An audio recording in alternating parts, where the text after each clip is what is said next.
So welcome. Thank you guys for attending today's webinar. As you can kind of tell, this is my first webinar. I'm very excited to be pretty much dropping gems for you guys. So if you've been looking to get into the space, if you're feeling like you're not qualified enough or you feel like you may be overqualified, we're going to talk about how to fix that. And we're going to talk about how to do it where you're not begging for a raise and you're not doing too much when it comes to applying and feeling stressed out and burnt out because you're not getting or seeing what you need to see. My name is Justice Collier. I'm the founder of Techpreneurship Academy. I started this academy back in January of 2024, which is crazy. And within a year and some change, we have grown a lot. So I'm very grateful for all my students. And I just want to share the experience with you guys. So let's get into it. So as for the introduction and the agenda, we're going to, of course, do the intro of me, and then we're going to do a welcome and what to expect. And then third, we're going to do the real problem. And then fourth, we're going to talk about why this keeps happening. And then we're going to get into let's change that today. And then also identify high value skills. So who am I? A little intro of me, okay? So I am the founder of Techpreneurship Academy, as I said before, but I do own 2 tech agencies. They're all in UX and also a little bit of digital space and marketing. And I also have 12 years of experience as a UI designer and 8 years as a enterprise user experience designer, sorry. And then I have 4 years of hands-on experience for C2C and B2B agency owning. So I started mine like around 2021. And ever since then, I never really looked back. So I can't say it's definitely been a game changer. Now, I also do have a full-time job. So one thing about me, I'm not going to lie, and I'm not going to cap about anything. I decided to get a full-time job because I was like, you know what? I want to try something that's more like a little bit relaxing, stable. I can still get a leadership title that I want. And then after I hit that last leadership role that I want, I can retire early. So it was really more like a pride and ego thing for me to get a full-time job. But I'm a principal designer now, so I'm excited and I love everything about it. They don't really bother me. So I worked at companies such as like Bank of America, PayPal, CDC, USDA, State Farm, US Bank, and many more. I have a lot of contracts under my belt, but I don't put all of them on my resume. So I just put everything on one big resume and I just pick and choose which one I want to like put on a resume for like, I guess, boost my ego or points. But I do want to teach you guys of how to like land high paying roles because I never knew this was a thing until my mother brought it to my attention about doing contracting. And I'm like, what's that? So I pretty much secure like a lot of contracts in the government space and also the fintech space. And I prefer to stay in fintech because I'm really good in that area. And as for my education, I do have a software engineering degree at Kennesaw State. And then also have a UX design general assembly cohort, like certificate to basically say, congratulations, you completed it. So yeah, that's a little bit about my intro.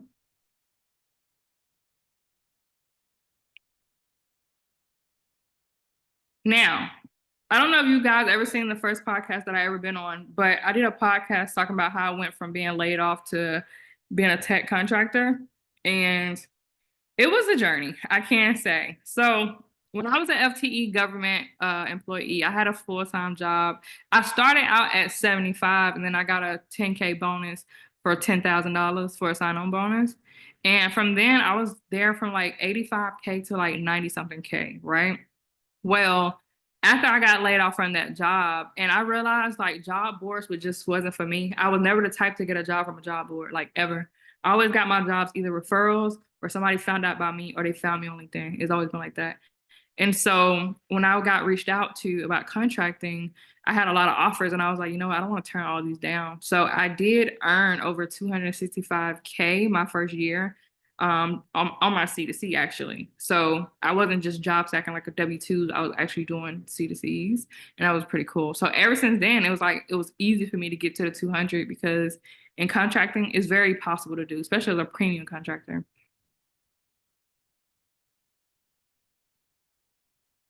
Now, okay, you guys probably wondering why are you here? But I know you guys seen the title, so we're gonna get in depth of everything, okay? So you're still working hard, but you're still underpaid. And I feel like if you feel that you're underpaid, your feelings are not wrong, they're very valid. And if you're Basically, like putting in extra hours, managing projects, mentoring, and keeping up with teams. And also making sure like everybody else is doing what they need to do at their job and your skills isn't the issue, it's your positioning that's the issue. And then also there could be like paycheck, it still doesn't reflect your real impact. And two, you know what you're capable of and you know that you can make over six figures or you can make over 150K. Like you just know like I'm capable of actually doing this.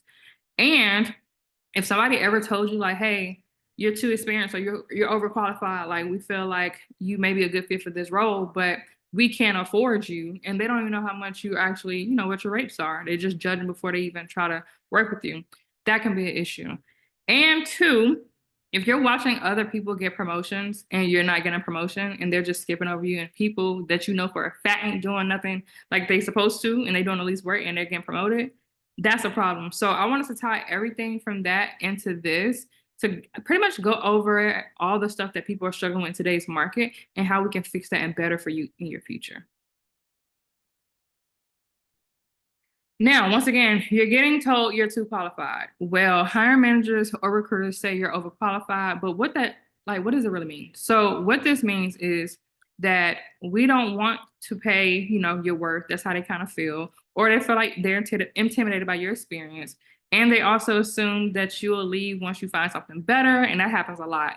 And then also, instead of hiding your value, you need to reframe it and just become an asset and not a red flag. And so a lot of companies are looking at people as a red flag, especially due to this whole AI stuff, but that's a whole conversation for another day. But if they can, like, if they knew that you bring in value and you're doing what you're supposed to do and you're getting things done and you mean goals and quota, it's like, okay, just let me do my job. But no, they want to do the most. So we're going to fix that as well because it can get very frustrating. And trust me, I know.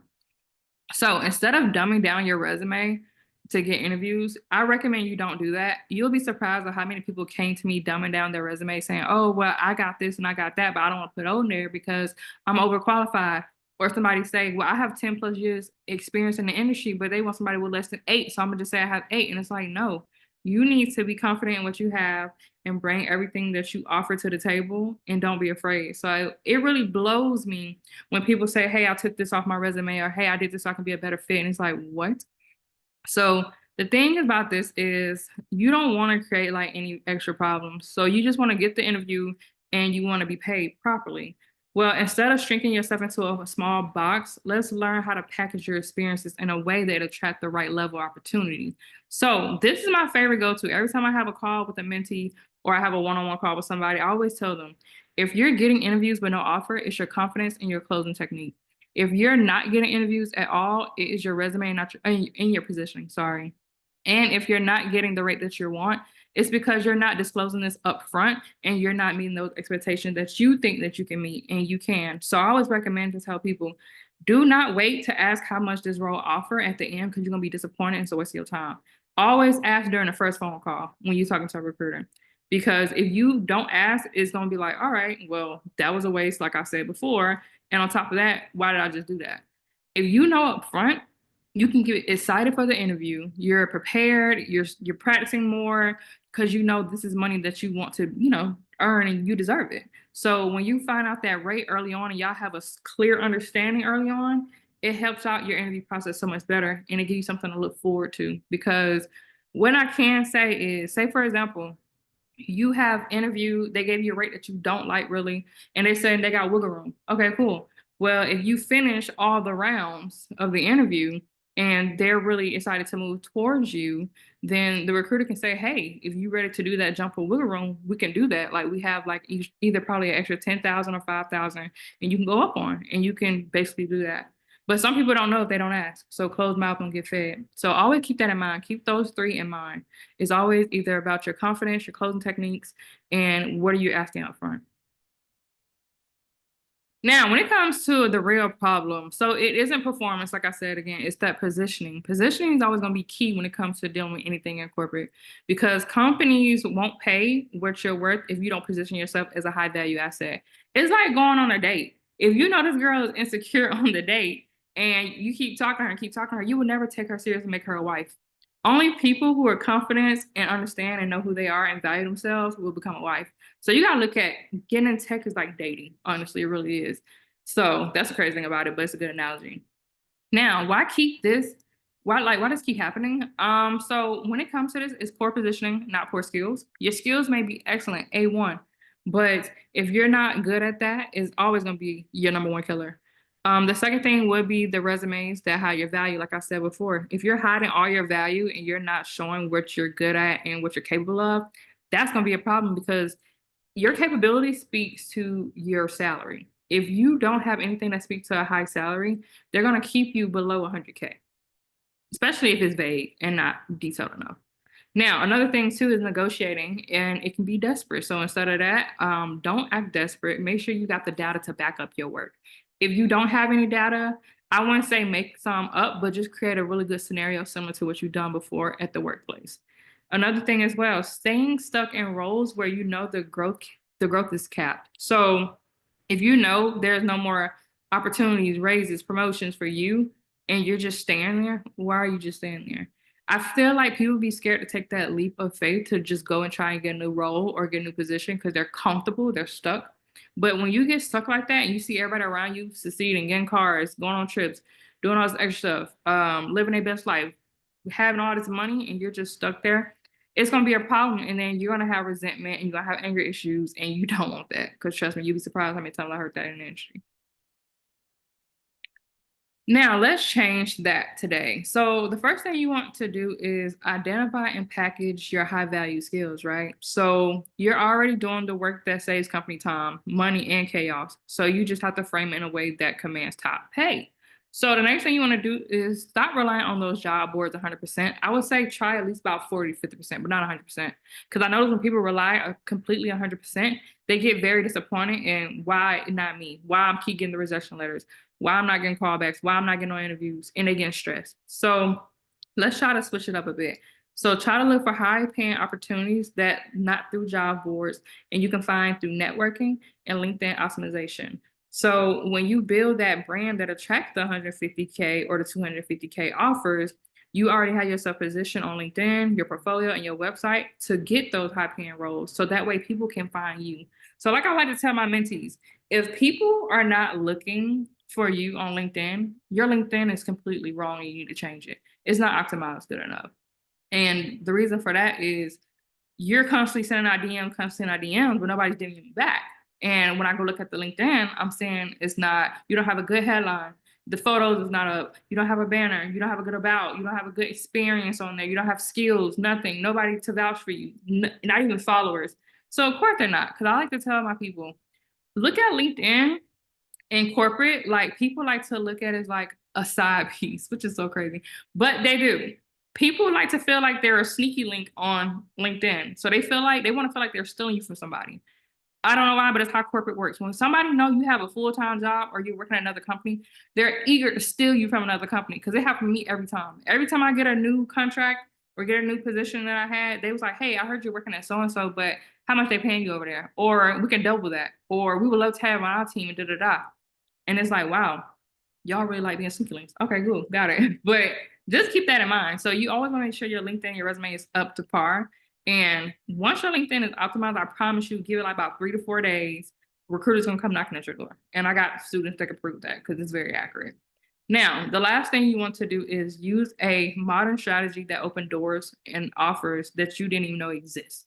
And many professionals rely on the outdated job search tactic, and that's the problem. So 2021 tech and 2025 tech is not the same.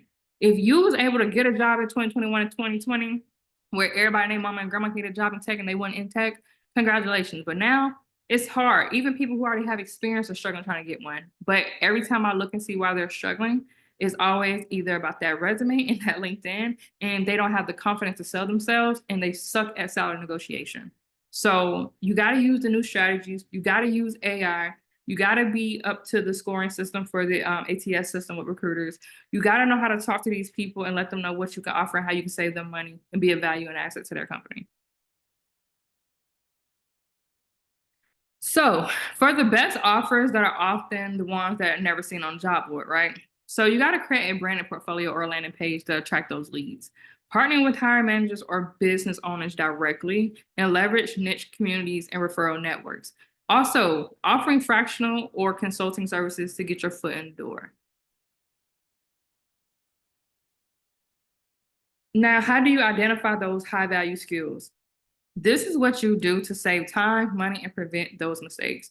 The first thing you want to do is make sure you have that unique product feature. This can be anything that's done like a white labeling service, SaaS product, anything that you know that you've done before that can save companies time or something that somebody don't have in the market and something that you know probably is a proven strategy and a feature that worked before and you want to bring it to another client. Well, what I'll say is present that, but be careful with that and make sure everything that you do when it comes to a product is unique in some type of way. Because some companies don't want products that are similar, and some companies like, look, I don't care, we'll white label it, but what is your price for it? So that's something that you can get into later. Another thing too is time saving tasks. You got to make sure that you can do something that is saving people time, saving them money, because everybody know in the tech space, a lot of the work that we do is very tedious. It's very annoying, and it really is not even hard. It's just tedious work. So what can you do? What can you automate to help the company save time? Now, another thing too is money making actions. How can you make the company more money?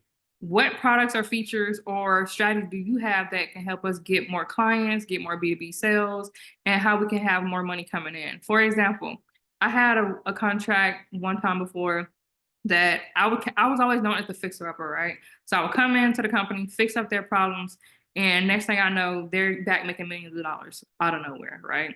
So you gotta identify what is your strong suit, what are you good at, and what you know for a fact that you can speak volume on when it comes to your product and what you're selling. Because when you see that for yourself, company's gonna see it quicker than you do. And if you don't have that capability, company's gonna know you're not good at that, and that's how you get fired fast. So make sure you're very confident in what you do. You have a proven strategy. It worked before, and it can make a company a lot of money.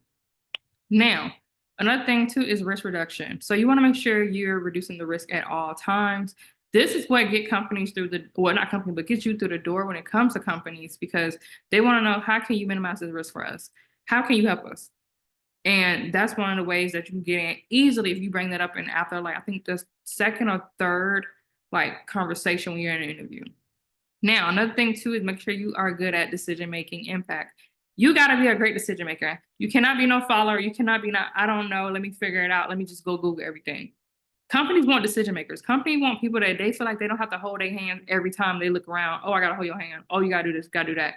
No, they want most people that can come in, hit the ground running, knowing what they're doing, and an expert and a SME at what they're doing so they can just go on about their business and work on other things. Now, if you're not good at what you're doing, then that's when the micromanaging whole thing come into play because now they feel like they can't trust you with the product, they can't trust you with the team, and they got to constantly check in and see what you got going on because you're not giving updates. That's why I always like to tell people make sure you're over communicating than under communicating because when you over communicate, nobody in your team gonna bother you because why? They know what you're doing, they know what you're working on, and they know you're gonna let them know like, hey, this is what's going on, this is the impact, and this is what I've done. Now, lastly, the process improvement. If you are really good at process improvement, you got a really good special skill and you could definitely get just about anything you need or want in this space. And you can get the rate that you want to as well, because a lot of companies are struggling with this bad, but that's another topic that I'm gonna have to dive deep in at another time because that alone can just go on for days. So the next thing you want to do is position for power, right? So you want to speak to business impact and not just the job duties. You want to focus on how your work moves the business forward, whether it's the revenue retention or the operational efficiency or product success. And then the next thing you want to do too is include some metrics, wins, and leadership. If you have a pitch deck, if you have a one pager, and if you have a resume, include those metrics, but do not go crazy with the chat GBT of the metrics. Do not sit here and have metrics and percentages in every single sentence because it's going to look very chat GBT. And which is crazy to me because now companies are like, oh, resumes are chat GBT, whatever the word is. But I'm just like, okay, so you know we're using AI now. So I just been telling everybody just be careful with the whole metrics because don't go overboard. Always add probably like one or two. Well, really, it depends. It depends on the experience. I'll say one per experience. How about that? Because I don't know how everybody resume is looking. So you want to make sure you highlight the leadership if you're not even or had a leadership title at all. If you lead or led meetings and train others and own deliverables, then show it. Another thing I like to tell people too, if you had a job like a long time ago and you was like acting as a manager or acting as a leader and that company's out of business, add that to your resume because if you have that experience and you did everything, you just didn't have the title, you were still a leader at the end of the day. So if I were you, I would recommend add that to your leadership role or like a manager role and add on your resume. Now, to be aligned with the 150K plus value, employers are hiring at the levels pretty much looking for business outcomes and not just effort. They don't want no yes man. They want some doers and they want people who can take initiative. So if you are a person that can take initiative and you are good at what you do, you get things done without any chaos, any blockers, any distractions. These are the people that they want, and they want really good decision makers. So let's build a money making resume. So when I work on resumes with my mentees, I like to tell them to drop the generic bullet points, right? So when it comes to the bullet points, you want to stop saying things like manage projects or responsible for UX design. These are job duties, not results. And companies want to see results. So when you're trying to do anything with results, you want to use the results, action, impact formula. The result, what changed, the action, what you did, and the impact is why it matters. So, for example, cut feature release time by 30%. You see that's a result. By implementing a new sprint structure, that's the action, which accelerated the go-to-market timeline for key products. That's the impact. You want to do a one-hitter quitter, be quick, be done. Don't let it be long-winded. Because when you're doing stuff like this and your resume is too lengthy, you got too many bullet points, is they're not going to read it, and ATS is definitely not going to pass you. So make sure you got either probably like 3 to 6 bullet points on one experience or one job per role, because anything over that is going to be too lengthy and too wordy, and nobody wants to deal with that. Now, when it comes to also consulting and fractional roles, credibility, a lot of you have been consultants or fractionals, y'all just don't know it. So if you ever done some freelance gigs, side gigs, short-term contracts, and anything in that form or fashion, please add them, because that shows that you are a trusted problem solver. You are a person that pretty much is open to as having high expertise and also not just hours. So you are the type of person that you can come in and get the job done and go about your business. And that's what companies like to see, because you are low risk at one. And on top of that, they don't have to pay for no insurance or anything, because it's already, pretty much set up for your own business or whatever you got going on. And it helps to close career gaps, because say, for example, somebody's taking sabbatical, they need somebody to come fill in real quick. You can come in, do that, get the job done, go on about your next project. So I always recommend, if you did anything side project wise, I say take that word freelancer off and then just strictly say you was a fractional consultant or you were a regular tech consultant. Never use the word freelancer. Freelancer do not have a good look in the tech space. It doesn't. It looks horrible. So if you got freelancer, take that off. Now, the last thing I recommend too is create a brag sheet. So I tell all my students, create a brag sheet. These are your deal closers. It can be a one-pager separate from your resume, or if you want to put in your resume, put it under accomplishments. But these are your key wins, but metrics, your screenshots, testimonies, before and after results, if you want to put it on portfolio, and then also client success stories and leadership moments. These are what clients want to see, and they want to make sure like this person can actually get things done in my corporation. So I would tell you how to do a brag sheet, but I can't get too deep into it. But this is the general basics that you need to know how to start it. Now, what I did do though, since I couldn't give you the brag sheet, I did give you guys some actual verbs to use on your resume to make it stand out and help you boost your ATS system scoring. So when you're applying for jobs. So for leadership and management, these are all the 10 terminologies you need to use when you're starting your resume. Okay. You've either started, put in the middle, but these are the ones that help out the most. And for strategy and planning, same thing. And then we also have problem solving and improvement. And then we also have communication and collaborations. And then we have results and impact. This you can screenshot this if you want to and just grab it. And I'll give it a minute.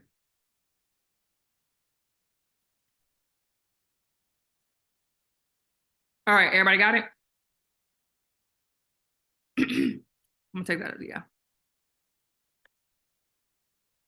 Now, the next thing you want to do is negotiate like the top 5% pro in tech. What you always want to do every single time is research market rates. And I'll say you need to do this every quarter. So research the market rates from starting negotiating, know exactly what the rates are going for by role, experience, and location. Use resources like salary surveys, Glassdoor, Level FYI is my favorite, and talking to a whole bunch of recruiters, even though you're not even interviewing, just talk to them on the phone and be like, hey, I'm interested in da da da da. I'm very curious on the rates, da da da da.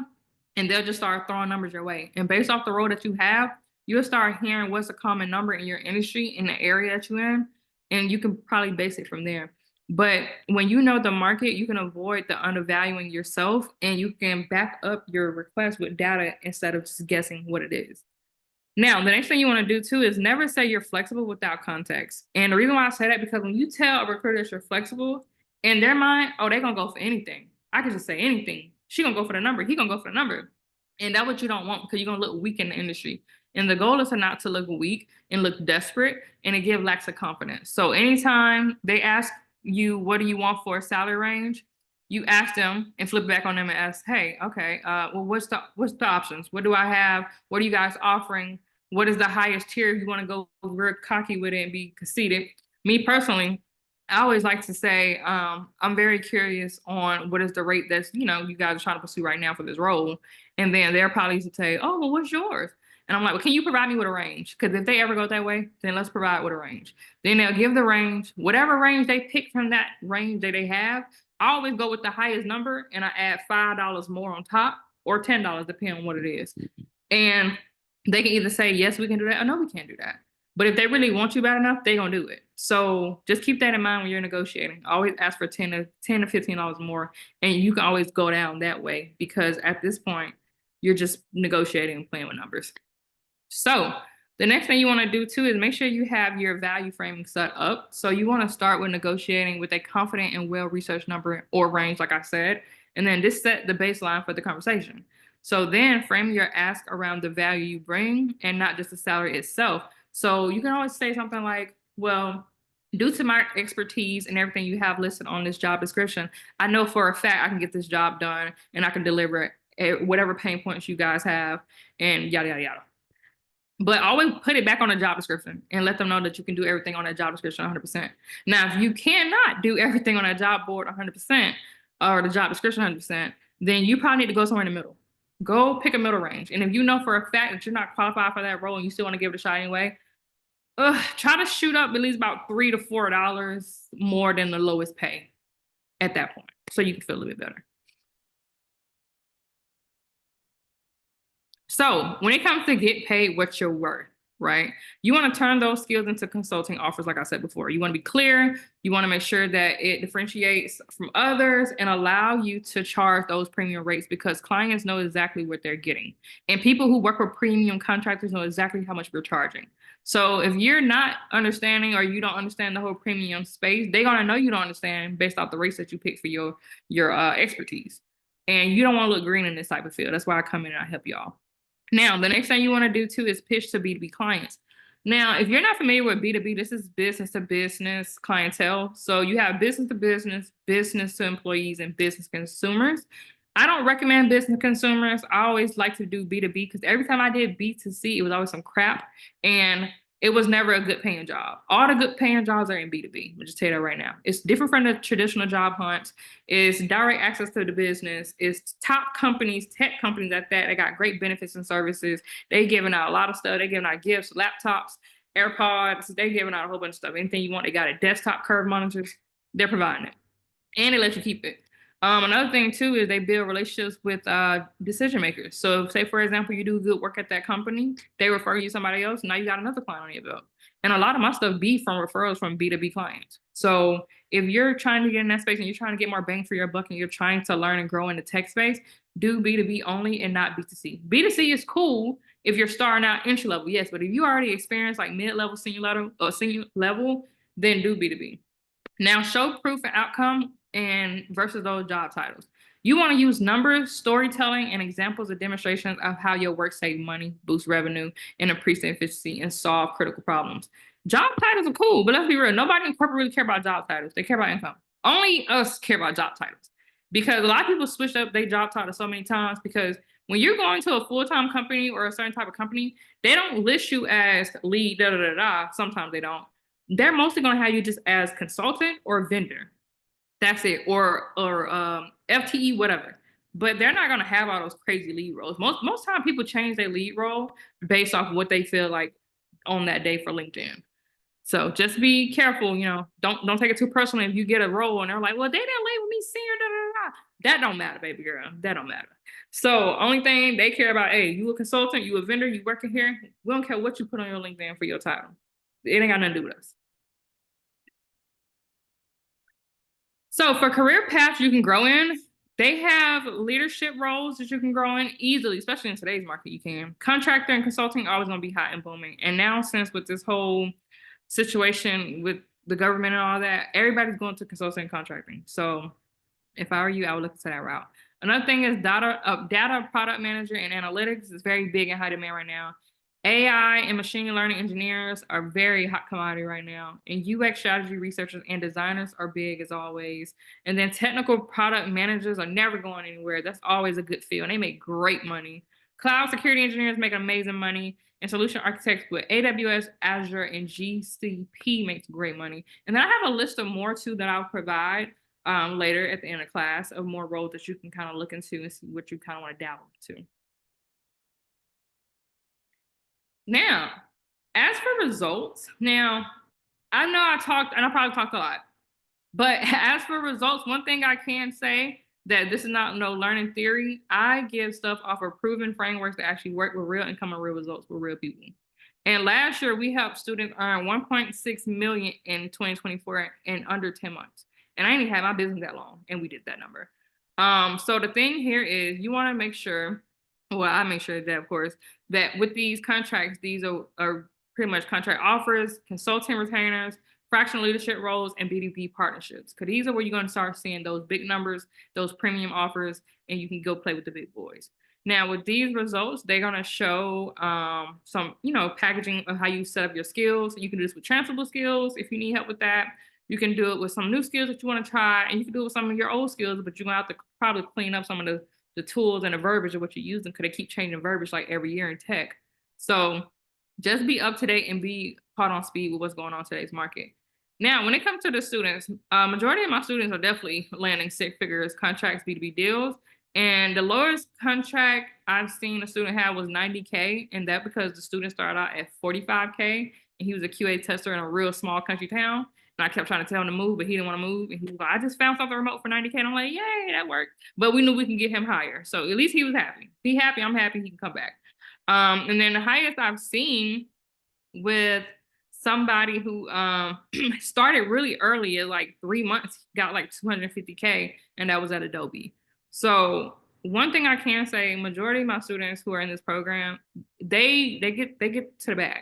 But you can only get to the bag if you put in that work, because I can't do it for you. You have to do it yourself. So another thing too is a lot of people got started with building side consulting businesses, launching some high ticket offers, basically like white labeling services, selling software as a service, and then also join some projects for like fractional PM, UX leads, and cybersecurity agencies. Because some of my mentees still have full-time jobs, and they're like, "Look, I don't want to leave." And I'm like, "I don't blame you. I ain't leave mine either." So if you're wanting to get in that space and you still want to have your FTE and do some stuff on the side, you can. I literally had a student earlier today call me and say, "Hey, I'm bored." I'm like, "Why are you bored?" They're like, "I don't have any work today. I kind of took off today and I don't know why. I let my subs do everything. So now I'm really bored." And it's like, that's crazy. You're making close to almost $1 million and you're talking about you're bored. So all I'm going to say is don't let this be your life either. I'm going to just say that right now because I had to have that speech earlier today. Do not let this take over your life, be your life. You need to let this basically come as passive income so you can spend time with your family, enjoy time with your friends, go take vacations, go do what you want to do, and the money can still come in without you being stressed out. Now, another thing too is you don't need more hours, you just need a better strategy. So most of the students, they didn't work more hours than anything, okay? They position themselves to do better and to be better. So they learn how to stop blending in those job boards and communicate value with clarity and confidence and negotiate like a top tier consultant. So you're not stuck because you lack effort. You're just stuck because you don't have a good strategy and you're underpricing yourself. And that's one thing I can say. So another thing that I do like to offer is I have 4 different ways you can better yourself when it comes to how to get into tech or how to manage your income in tech or how to get more money in tech, because everybody have different levels and different things that they want to do. Oh, I didn't know this page showed up. Okay, cool. Well, all right. Well, the next page I have is my student offers. So let's go through them. As for the first student offer here on the far left, so this student here, he wanted to do a contract for 80 or 75K, right? So he's like, okay, there's no wiggle room. Already trying negotiating. I'm like, okay, cool. The 80 is still good. He's like, how do I obtain the SS4 and the W9, which I had in the portal, but some people just don't like to read. So he actually ended up going for the 80 because we made sure he was able to still negotiate. Because I feel like when people say there's no wiggle room, it really is wiggle room. They just don't want you to think there's wiggle room because what happens when you do wiggle room is you're taking money out their pocket. So they're like, well, man, if you're gonna do the 80, now that's gonna cut me $5 short. And it's like, no, no, I want my 80. If you want me to come in, produce, and do what I need to do and make sure y'all hitting these quotas and the client is happy, I want the 80 because I know I'm capable of doing that job. So we had to reword how he was talking to the recruiter and he was able to get that. Now, with this student here, they got $100 contract, $100 an hour contract. And at first, what's so crazy was they came to him, I think, with like $90 an hour. And he was like, I really want to up it. Like, I really want to go up, but I'm scared to ask. And I'm like, no. So I sent him a script of what to say, and they was able to do like, yeah, sure, we'll do the 100, no problem. And he was able to start in February 17th. Now, the other student here that I have in the middle, this one here, I tried to ask, Lord, this poor baby. I tried to ask this student, hey, what did you make at your previous job before? But, some people just want to job stack so much. This person literally sent me all the job stacking jobs they have. So they was like, job stacking job number one, I make 130. Job stacking number two, I make 143. And then this one, I make 160. And they ain't government because I try to make sure nobody get government contracts. Because with government contracts, you do not want to deal with non-competes and overlaps and all that. It can be a problem. So I was like, well, do you want to shoot for 170? Then he was like, yeah, I could try for 165. So luckily they was able to get him 165 on that roll. Now, the one with the LinkedIn messages as well, this person was literally, I think, in my program for like 2 weeks, and he scheduled 2 one-on-one calls, and we was able to get him an LLC under a contract under his LLC in under 2 weeks, which was pretty cool. Another one here is a student. She had a offer from Verizon as a UX designer. And before she met me, she was laid off for 6 months. She didn't have a job for 6 months. And she literally told me she spent her last dime to enroll in my course. And I wanted to give her money back. Because I was like, why would you do that? Like, no, I don't want you to spend all your money. And so she was like, luckily, after she enrolled in my course, I think she was in for like 2 months. She did the beginner and the advanced course.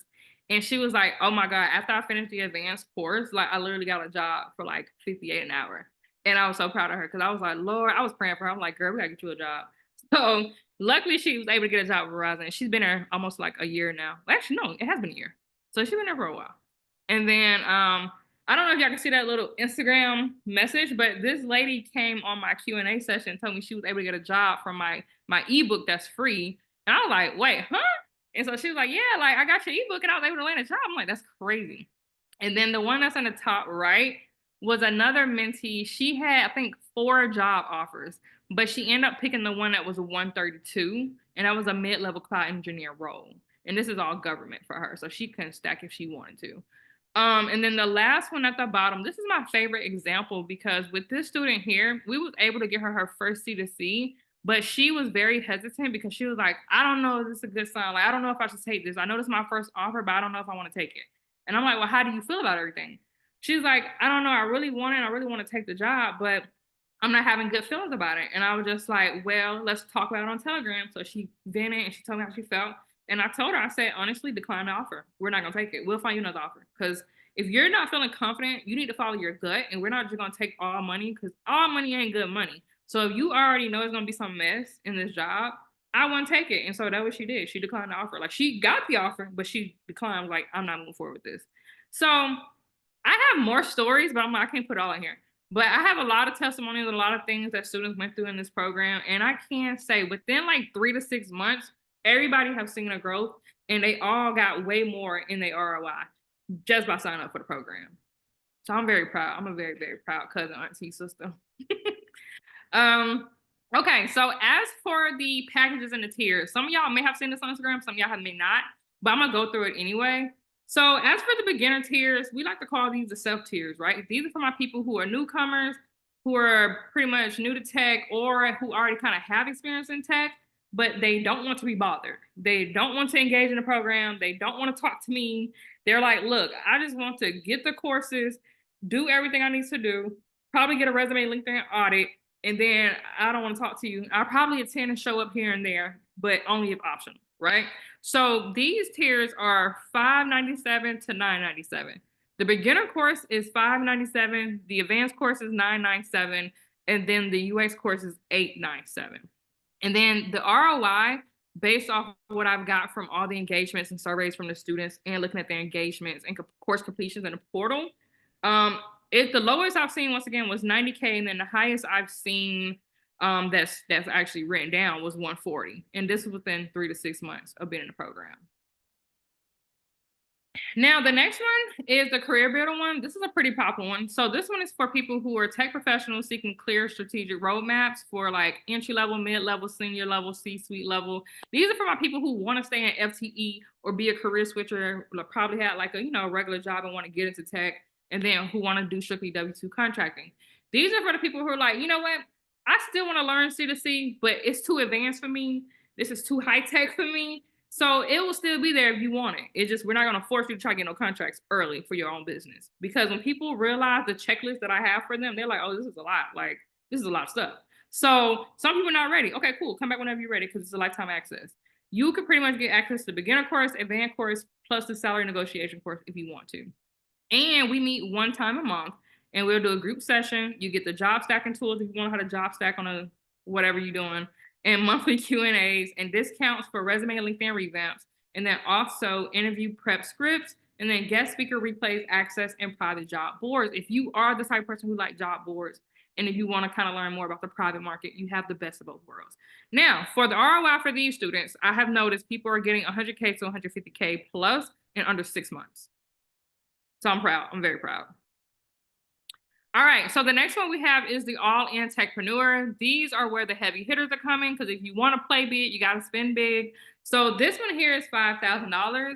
And for pretty much people who are trying to become tech pros, start their C2C, B2B, fractional, contractor business, founder, consultant, all that, and you kind of want to like get your feet wet in the C2C space, and you can do it quickly. So I don't have a few students already who had W-2 jobs or W-2 contracts, and they're like, oh, I didn't know I can convert my W-2 to a C2C. I'm like, yeah, you can.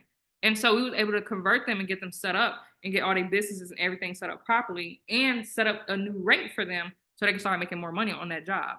So you get 101s, you get 2 to 4 a month in priority booking, and then also scripts for pitch decks, B2B applications, partner referrals, and then 250 plus income strategy. No job board applying because we're trying to do everything strictly through networking and getting in the hidden market of tech.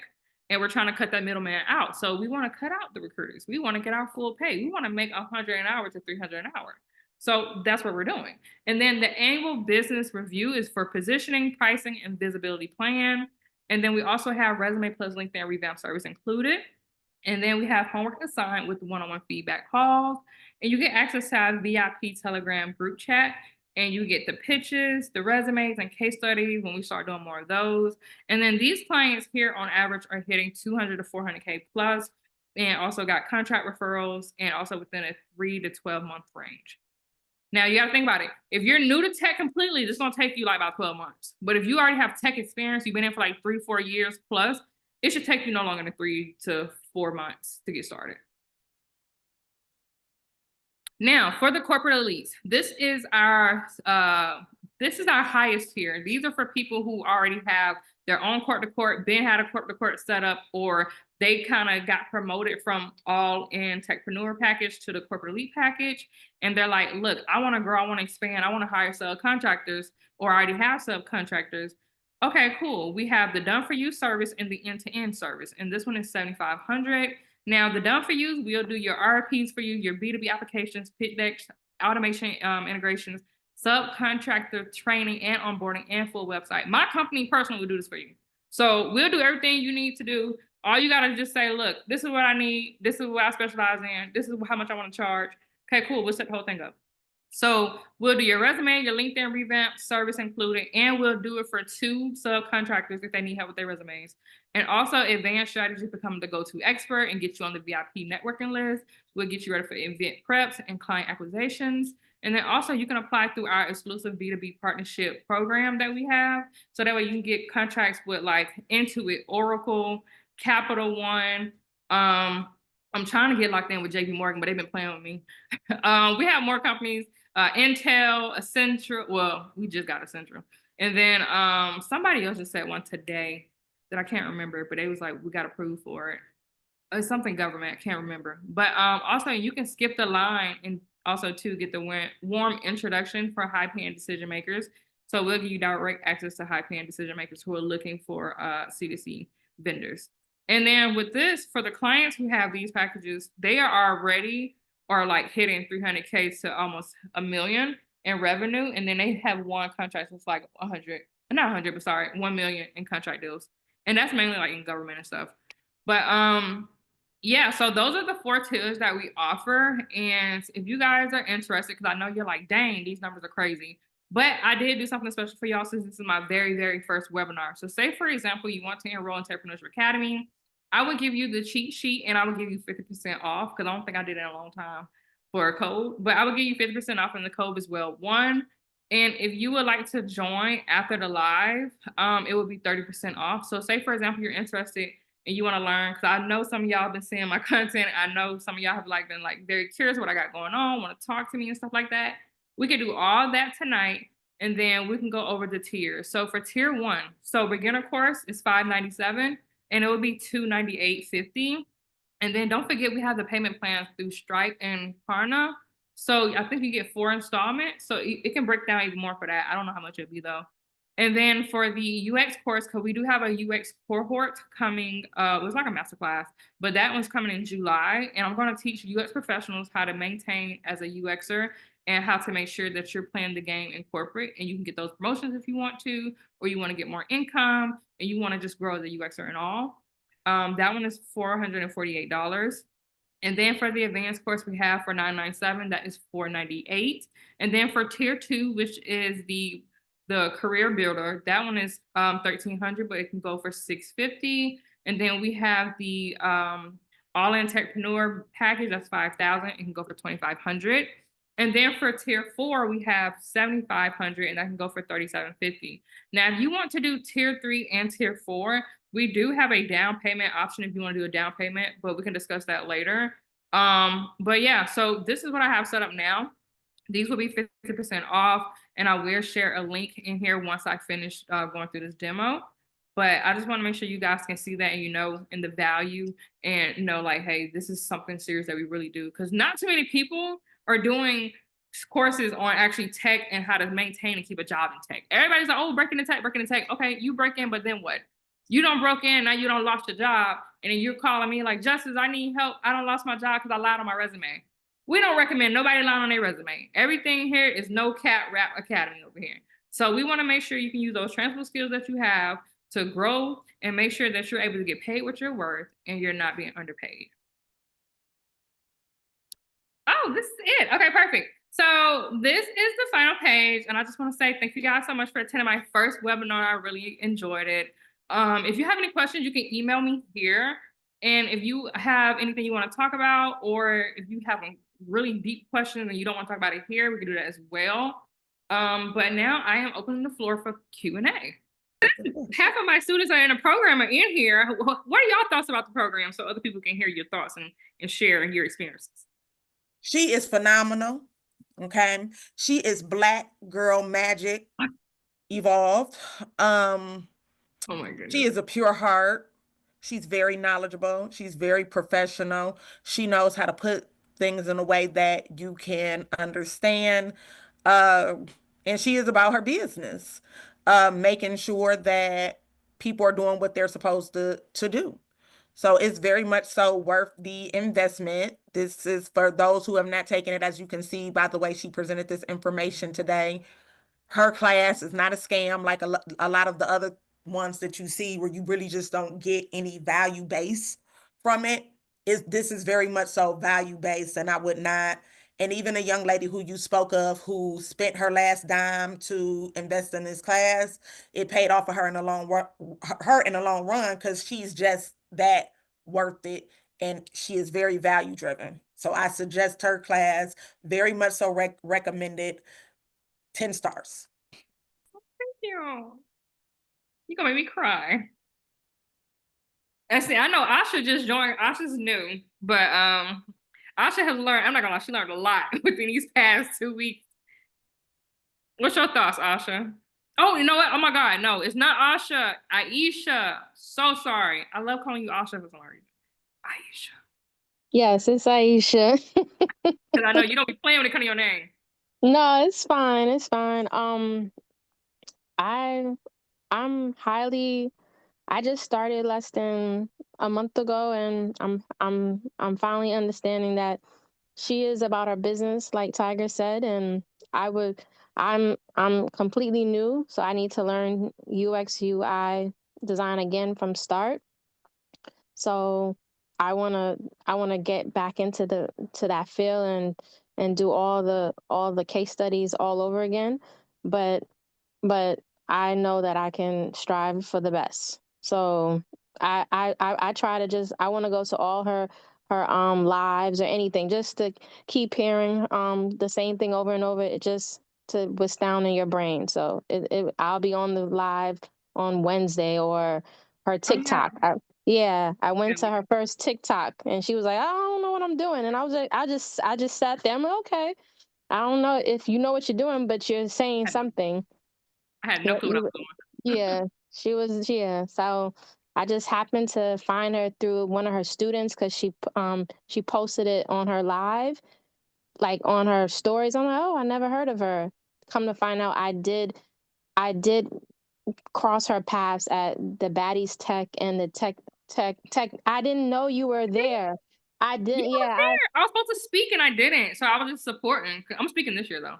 yeah, so I didn't know that you were there. So I was like, wait, she went to the same things I went to, but I didn't like there's so many things at these conferences that you can't go to every room. So Yeah. you just pick a room and you're like, oh, okay, I found this room, but then you don't get to see her. And I'm like, oh, she was literally at the same place at the same time.